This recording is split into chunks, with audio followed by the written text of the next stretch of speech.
I was sent this new knife to get my honest opinion, and that's what I'm gonna do. So let's take this thing out of the box and check it out. So it came packaged well. It came in this little box right here that opens up and has the insert that holds the knife. This was a cover that went over this box, and then it was wrapped again in plastic. So this is the knife itself. It's actually a really nice looking knife. It's crafted well. It's got a really nice clip for your pocket. It's got a good weight to it. It's not too heavy, but not too light. Feels very sturdy. It's got a nice looking blade. So let's open it up. It opens really easy.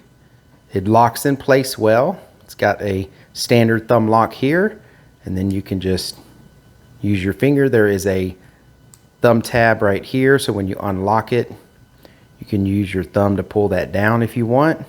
Close it with your thumb, or you can do what I do usually, and when I push my thumb down, I put my index finger up there, and I just get used to kind of closing it with my index finger.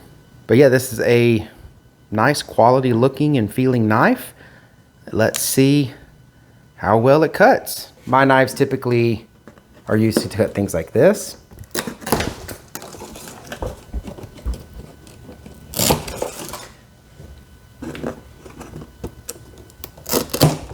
And this one cuts those just fine.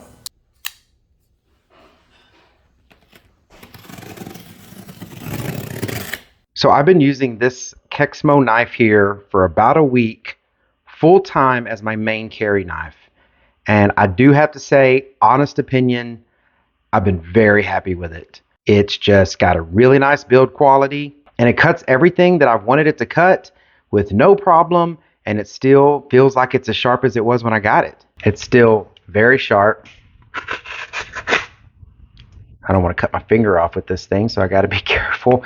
But I mean, it's been a really good blade. So I think I'm going to keep this as my everyday carry. I really like the clip that it has on it. This one has held really nice and strong. And again, the blade has been great. Everything I've tried to cut, zip ties, all these different things, cuts them with no problem, and it's still sharp as can be. You can see I probably need to clean the edge on it, but it's been a really good knife. So yeah, honest opinion on this one is I really like it, and it's going to be my new everyday carry. So I hope this video was helpful. If it was, please give it a thumbs up. If you're watching this video and you haven't subscribed to the channel, if you would do that, that really helps us out. Thank you very much for watching. I appreciate it. Y'all take care.